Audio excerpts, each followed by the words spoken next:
स्वागत है आपका मनोज राजन त्रिपाठी जी नई परख के मंच पर। आप व्यस्त हैं, आपने लेकिन फिर भी मेरे अनुरोध पर नई परख के दर्शकों के साथ जुड़ने का समय निकाला, उसके लिए बहुत बहुत धन्यवाद। मेरे मन में दो उलझनें थी, मैंने सोचा छोटी सी चर्चा आपके साथ कर लूं और आपके जरिए शायद उन उलझनों का थोड़ा समाधान हो जाए। पहली उलझन पैदा होती है, ये राम जन्मभूमि तीर्थ क्षेत्र ट्रस्ट के जो कोषाध्यक्ष हैं स्वामी गोविंद देव गिरी, इनका एक पत्र जारी हुआ है, जिस पत्र में उन्होंने कुछ, छोटा सा पत्र है लेकिन हर लाइन का एक खास मतलब है। हर लाइन को बड़ी सोच समझकर राजनीतिक दृष्टिकोण से लिखा गया है इस पत्र को। और खास बात ये, इस पत्र में उनके दस्तखत नहीं है, बिना दस्तखत का पत्र जारी किया गया है। पहली 3 लाइनें हैं, उसका मतलब ये है कि जो सुनी सुनाई घटनाएं उनके कान में पड़ रही हैं, उससे वो स्तब्ध हैं। राम मंदिर में जो घोटाला हुआ है, उस जो घटनाएं उनके कान में पड़ रही हैं अफवाहों के जरिए, उनसे वो स्तब्ध हैं।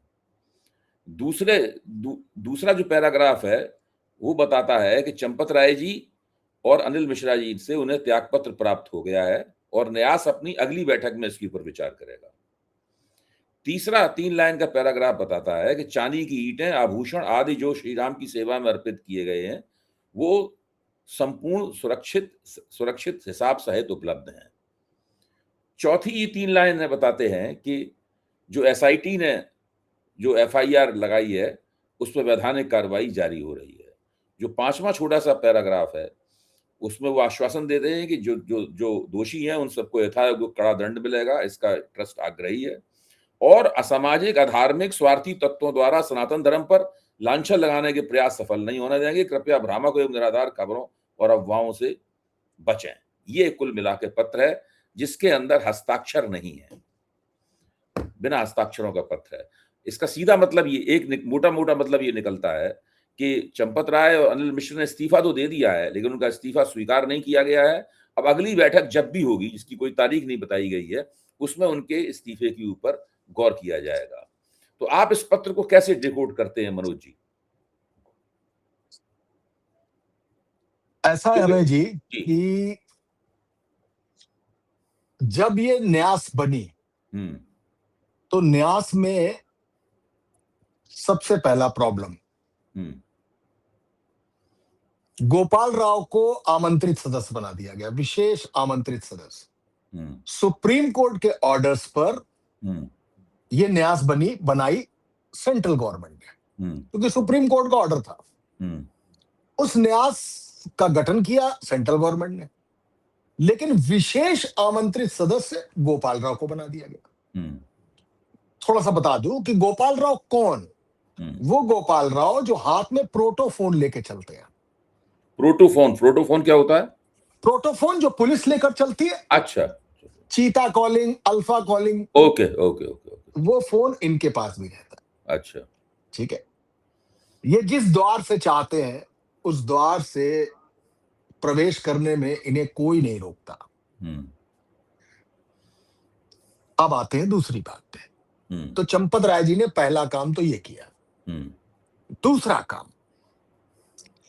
जब नोटों की गिनती शुरू हुई तो ट्रस्ट के कुछ लोग लगाए गए, जैसे टिन्नू यादव।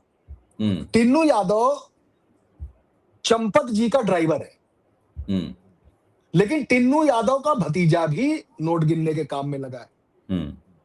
फिर आए अनिल मिश्रा, जिनका इसमें इस्तीफा है। अनिल मिश्रा जी के रिश्तेदार, दामाद और साले अनुकल्प मिश्रा और लवकुश मिश्रा, ये भी नोट गिनने के काम में लगे हुए हैं।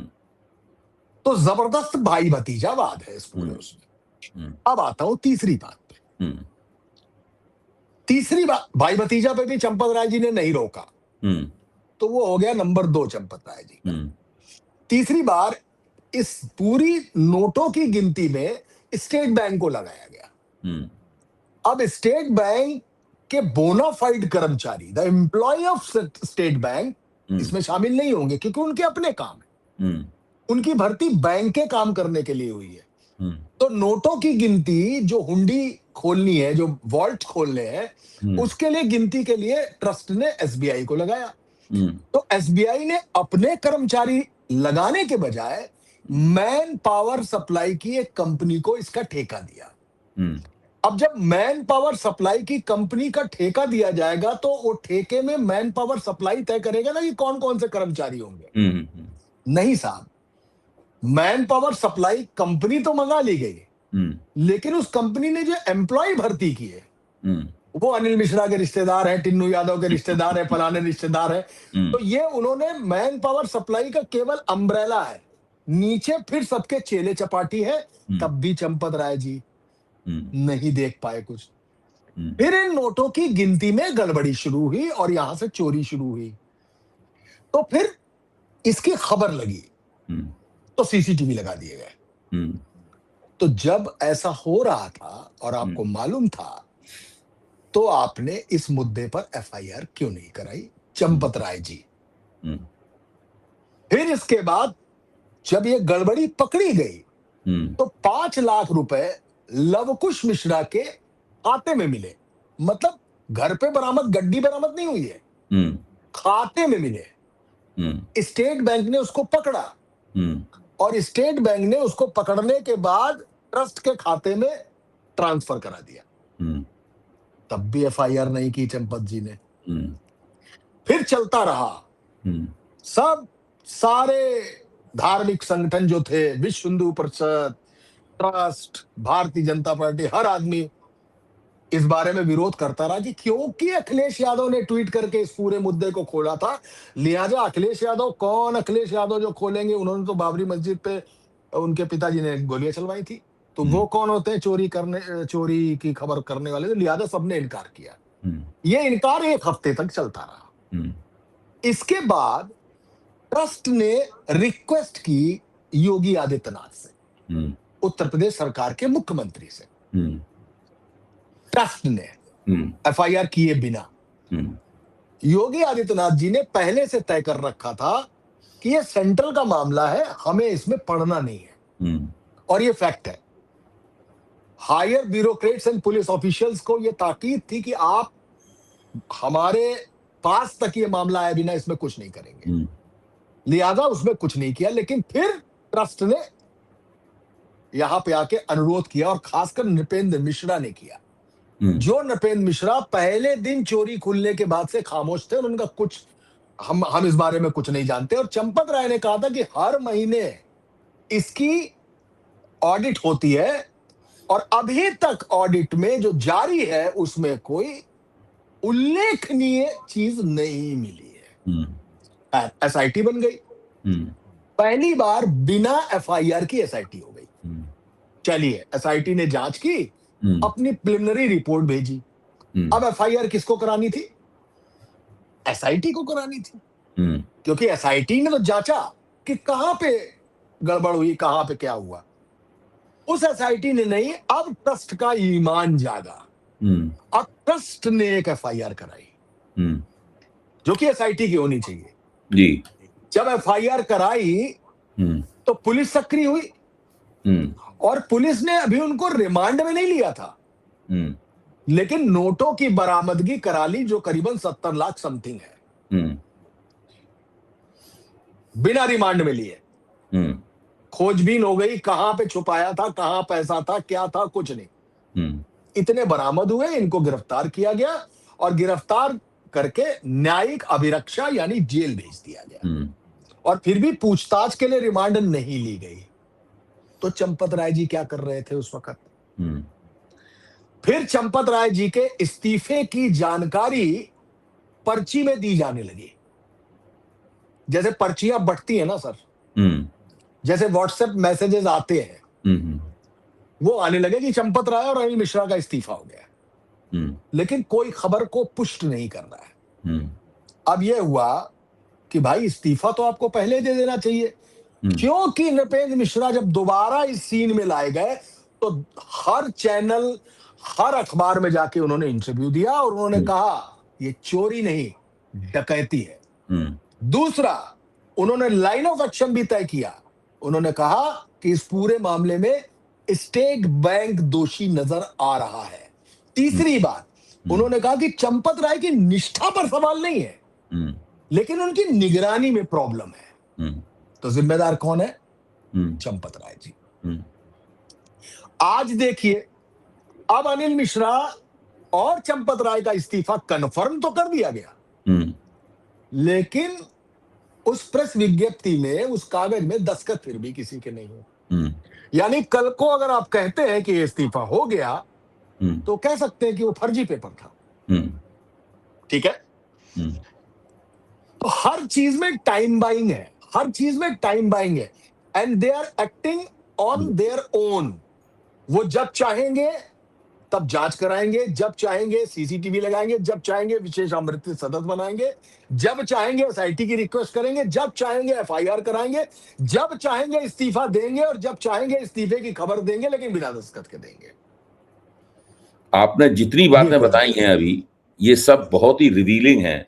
ये एक तरह से आप एक रहस्योद्घाटन कर रहे हैं तथ्यों की, और एक सिलसिलेवार तथ्यों को रखकर। अब चूंकि समय हमारे पास कम है, अब मैं अपना दूसरा और अंतिम प्रश्न आपसे पूछता हूं कि योगी आदित्यनाथ की कुल मिलाकर क्या भूमिका है? मेरी ऐसी धारणा है, समझ है मेरी ऐसी, गलत हो सकती है, कि अगर यही घोटाला 1 साल पहले फूटा होता तो योगी आदित्यनाथ ने इनमें से कई लोगों को नाप दिया होता मुख्यमंत्री के तौर पर, क्योंकि वो राम केंद्र का भले ही मामला हो, लेकिन ये उत्तर प्रदेश के न्याय क्षेत्र में आता है। अयोध्या उत्तर प्रदेश के कानून व्यवस्था के न्याय क्षेत्र से अलग नहीं है। उत्तर प्रदेश का मुख्यमंत्री बहुत ही शक्तिशाली व्यक्ति होता है, अगर वो चाहे तो हस्तक्षेप करे, उसको कोई रोक नहीं सकता। निजी तौर पर कहा जा सकता है कि आप ये मत कीजिए, लेकिन कानूनन नहीं रोका जा सकता योगी आदित्यनाथ को। तो साल भर पहले अब चूंकि बिल्कुल चुनाव सिर पे खड़ा हुआ है, तो वो नहीं चाहते होंगे कि भाई जो केंद्र में बैठे हुए आला कमान जो बैठा हुआ है, उससे किसी किस्म का झगड़ा हो उनका, क्योंकि चुनाव तो मिलजुल के लड़ना है, वरना फिर से हार जाएंगे। जैसे लोकसभा में हारे, फिर हार जाएंगे, दोबारा विधानसभा भी हार जाएंगे, और कबाड़ा हो जाएगा, सभी कबाड़ा हो जाएगा। विधानसभा का चुनाव हारे, आदित्यनाथ जी की राजनीति खत्म हो जाएगी, योगी और मोदी और अमित शाह का भी कबाड़ा हो जाएगा। इसलिए वो नहीं चाहते कि इनको तंग किया जाए या इनकी इमेज गिरे। इसके लिए क्या वो लीपापोती करने में लगे हुए?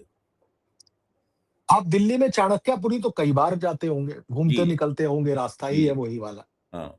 उस चाणक्यपुरी में तकरीबन हर देश की एम्बेसी है।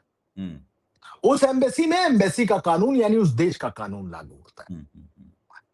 ये चंपत राय एंड कंपनी यानी ट्रस्ट, ये ट्रस्ट अपनी इतनी मनमर्जी पर आमादा है कि चढ़ावा चोरी छोड़ दिए, सीट चोरी हो चुकी है। 2024 के चुनाव में अयोध्या सीट चोरी हो चुकी है, और वो अयोध्या जिसका ऐन चुनाव के ठीक पहले देवार्पण किया प्रधानमंत्री नरेंद्र मोदी। उनको उम्मीद थी कि इस प्राण प्रतिष्ठा और देवार्पण के बाद हमें उत्तर प्रदेश से वैसे ही वोट मिलेगा जैसे हमेशा से मिलता रहा। ये इसलिए ज्यादा बड़ी बात हो जाती है क्योंकि अयोध्या और राम मंदिर भारतीय जनता पार्टी के इंडक्शन की अहम बुनियाद है। वो भारतीय जनता पार्टी जिसने 2 से लेकर आज तीसरी बार मोदी की सरकार, माफ कीजिएगा 2 बार मोदी की सरकार, और इस बार इस ट्रस्ट के, इस डिस्ट्रस्ट ने, इस भ्रष्ट ने ये हालत पैदा कर दी कि वहां पे अयोध्या वासी नाराज हो गए, वहां पे ट्रस्ट की मनमानी से लोग परेशान हो गए, और उन्होंने वोट भी नहीं दिया। लल्लू सिंह को अयोध्या हारनी पड़ी। जरा सोचिए कैसा लगता है जब अखिलेश यादव राहुल गांधी के साथ अवधेश प्रसाद बैठे होते हैं, अवधेश प्रसाद पासी बैठे होते हैं, तो बताते हैं कि ये अवधेश है जो तुम्हारी अयोध्या हरा के आया तुमको, और यूं चिढ़ाते हैं, ऐसे चिढ़ाते हैं। वो आपने इस ट्रस्ट के डिस्ट्रस्ट की वजह से हारा। चढ़ावा चोरी तो छोटी सी चीज है। अब आते हैं योगी आदित्यनाथ के मुद्दे पे। इस ट्रस्ट का ये अपनी एक एम्बेसी है, ये ट्रस्ट अपने आप में एक एम्बेसी है। यहां पे इनका कानून चलता है। मुझे पता ही है कि जिस योगी आदित्यनाथ का स्थायी डीजीपी नहीं होने दिया गया, जिस योगी आदित्यनाथ को उनके मन का मुख्य सचिव नहीं बनाने दिया गया, वो Yogi Adityanath central commanded, central controlled उस ट्रस्ट में अपनी तरफ से जाकर दखलंदाजी क्यों करेंगे? और जब उनसे रिक्वेस्ट कर ली गई तब जाकर उन्होंने एक एसआईटी गठित कर दी। मजा इस बात का है कि एसआईटी ने एफआईआर नहीं कराई, एफआईआर भी ट्रस्ट ने कराई। अगर करानी थी तो जब लव कुश मिश्रा के खाते में 5 लाख मिले थे उसी वक्त हो जानी चाहिए, नहीं हुई। तो योगी आदित्यनाथ उस मुद्दे पे अपने हाथ नहीं फंसाना चाहते। वो कहते हैं कि एसआईटी दूध का दूध पानी का पानी कर देगी और जिस दिन आ जाएगा मैं कार्रवाई कर दूंगा। वो जानते हैं कि दूध और पानी ही बचा है, मलाई तो खा गए हैं सब लोग, खा गए हैं मलाई सब लोग। तो वो मसला है, इसलिए योगी आदित्यनाथ ने अपनी तरफ से इसमें पहल नहीं की। ज्यूरिसडिक्शन उनका है, बिल्कुल ठीक है, ज्यूरिसडिक्शन उनका है। वहां किसी तरीके की कोई अनैतिक चीज होती है, कोई अवैध चीज होती है, उस पर भी वो पहले ट्रस्ट से लेंगे। अयोध्या उनके ज्यूरिसडिक्शन में आता है, उनके उसके कर्ता धर्ता है, उसके नियंत्रक है वो, लेकिन नहीं करेंगे। कौन विवाद में फंसेगा? ये वही अयोध्या ना सर। अगर पिछले बार के चुनाव की तरह ही इस बार भी अगर सीटें आ गई होती लोकसभा में उत्तर प्रदेश से, तो क्या एनडीए सरकार होती, मोदी सरकार होती तीसरी बार। लेकिन इस बार एनडीए की सरकार है। एक तरफ नीतीश कुमार की बैसाखी, दूसरी तरफ चंद्रबाबू नायडू की बैसाखी, उसको लेकर चलना पड़ रहा है। हर तरीके का एक विवाद है और अब चुनाव की चौखट पर चूंकि योगी आदित्यनाथ को जवाब देना है, इसलिए योगी आदित्यनाथ अपने आप को किसी विवाद में फंसाना ही नहीं चाहते। जिनके मन की लोकसभा में एक टिकट न दी गई हो, वो आदमी आपके फटे में टांग क्यों अड़ाएगा? तो वे मान के चलते हैं कि ट्रस्ट का मतलब है किसी एक देश की एम्बेसी, जिस एम्बेसी में उनका कानून चलता है। तो उन्होंने उनको उनके कानून तक सीमित कर दिया है। अभी एसआईटी की और जांच होनी है, मुझे लगता है कब होगी, क्योंकि बात सिर्फ इतनी नहीं है, बात सिर्फ हुंडी की नहीं है। कुंभ के दौरान जो चंदा आया वो कहां गया? 400-500 करोड़ की जो जमीनें खरीदी गई हैं, वो किस पैसे से खरीदी गई हैं? एक जमीन जो 24 लाख की थी, एक मुस्लिम ने 2 करोड़ की खरीदी और 1 घंटे बाद 23 करोड़ की खरीद ली गई। 9 करोड़ की जमीन 57 करोड़ में खरीद ली गई। ऐसी न जाने कितनी जमीनें खरीदी गई। 2021 में राधेश्याम मिश्रा कमेटी बनाई गई उसकी जांच के लिए, 2021 में, और 21 दिन बाद उसको रिपोर्ट देनी थी, आज तक रिपोर्ट नहीं दी गई है। ये हाल है। तो कहते नहीं, जो हम चाहेंगे वो होगा, इन शब्दों में ही दम है। ठीक है, अब बस आखिरी बात, बिल्कुल इसके बाद हमारी अब फिर चर्चा खत्म। जी। हाँ, वो बात ये है कि जो लोग जमीनें खरीद रहे थे ताकि उनसे चंपत राय जी ट्रस्ट के लिए बहुत 17 गुने, 18 गुने, 20 गुने दामों में जमीन खरीद सकें, उन लोगों के पास वो 2 करोड़ रुपए, 3 करोड़ रुपए, 1.5 करोड़ रुपए ये कहां से आते थे? क्या वो लोग पैसे वाले लोग थे जिन्होंने जमीनें खरीदी और बाद में मुनाफा कमाने के लिए राम ट्रस्ट को बड़े पैमाने पर जमीनें बेच दी? उनके पास वो रुपए कहां से आए जिससे वो पहले जमीनें खरीदी गई? बस यही सवाल है, यही मैंने आपसे कहा कि वो जमीनें किस पैसे से खरीदी गई, फर्स्ट बायर और सेकंड बायर और थर्ड बायर, वो किस पैसे से आ रही थी, उसका एक व्हाइट पेपर होना चाहिए। सिंधी समाज की दी हुई 200 किलो की चांदी की सिल्लियां, जो भी सोना आया, जो भी हार आया, जो भी कुछ भी आया, भक्त तो भक्त है सर। सीधी सी बात समझिए। 2 कोठारी बंधु थे, उनके घर में उनकी बड़ी बहन की शादी थी 10 दिन बाद। विश्व हिंदू परिषद ने तब ऐलान किया था कि कार सेवा के लिए हमें हर घर से एक लड़का चाहिए। बड़ा लड़का चला कोठारी जी का कलकत्ता से, तो छोटे ने कहा मैं भी चलूंगा। 10 दिन बाद बहन की शादी थी, बड़ी वाली बहन की। दोनों चले, दोनों अयोध्या आ गए। फायरिंग हुई, जिस फायरिंग की बात करते हैं कि मुलायम सिंह ने फायरिंग कराई। दोनों भाइयों को, एक भाई को धर्मशाला से घसीट के मारा गया, उसको बचाने के लिए जब दूसरा भाई धर्मशाला से चिल्लाता हुआ निकला तो उसको भी मार दिया गया। उनकी लाश को भेजा नहीं गया कलकत्ता, क्योंकि वहां पे बंगाल गवर्नमेंट ने मना कर दिया। मैं भी पूरी बात कर लूंगा। सरयू के तट पर उनका दाह संस्कार हुआ।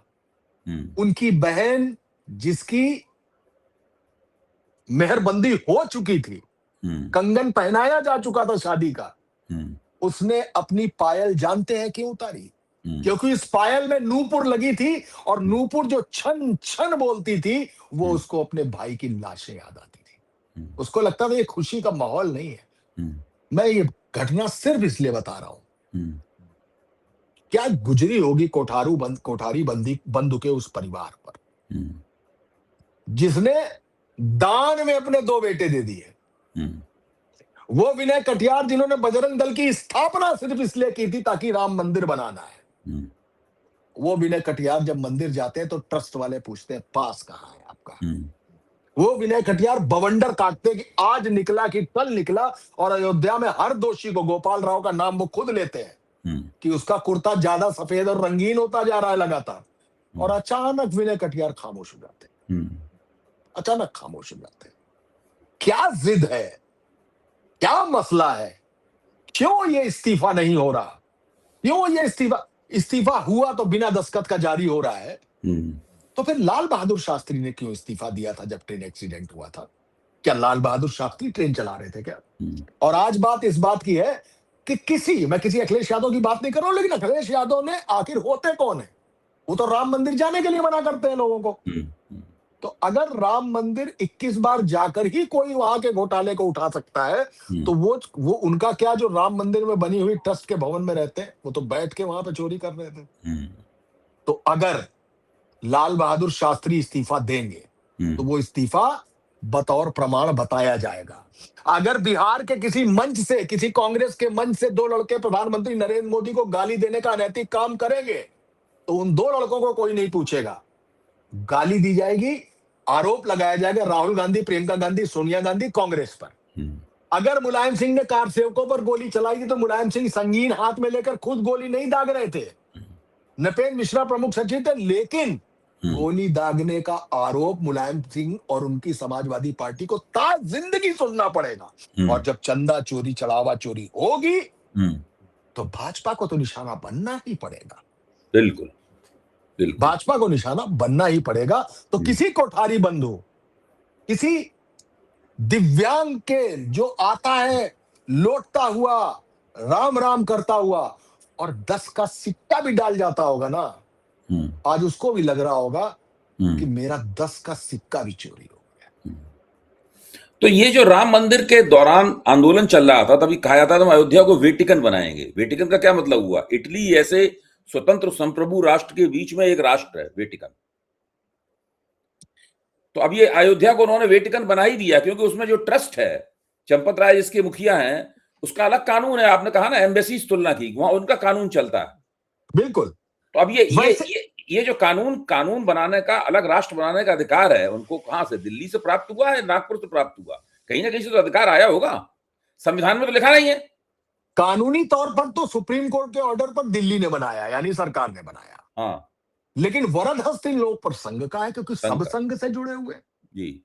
सब संघ के ये जितने भी लोग हैं, चंपत राय कंपनी, इनके चेले चपाटी तो भर्ती होके आए उससे, मैन पावर सप्लाई कंपनी से। जी, बहुत बहुत धन्यवाद मनोज जी, आपने बहुत उम्दा किस्म की चर्चा की, और आपकी बातों से जो कुल मिलाकर जो छवि निकली है, उससे एक नया दृष्टिकोण, एक नया एंगल निकला है उसके अंदर, कि किस तरीके से अयोध्या अपने आप में एक संप्रभु राष्ट्र की तरह हो गया है, जिसके ऊपर ट्रस्ट की हुकूमत है, जिसमें ना उत्तर प्रदेश सरकार का हस्तक्षेप है, न तकनीकी रूप से केंद्र सरकार का हस्तक्षेप है, और इसकी शक्ति जो है, इनकी सत्ता जो है, उस सत्ता का स्रोत कहीं और है। बहुत बहुत धन्यवाद। फिर मिलेंगे जल्दी इन्हीं प्रश्नों। Thank you.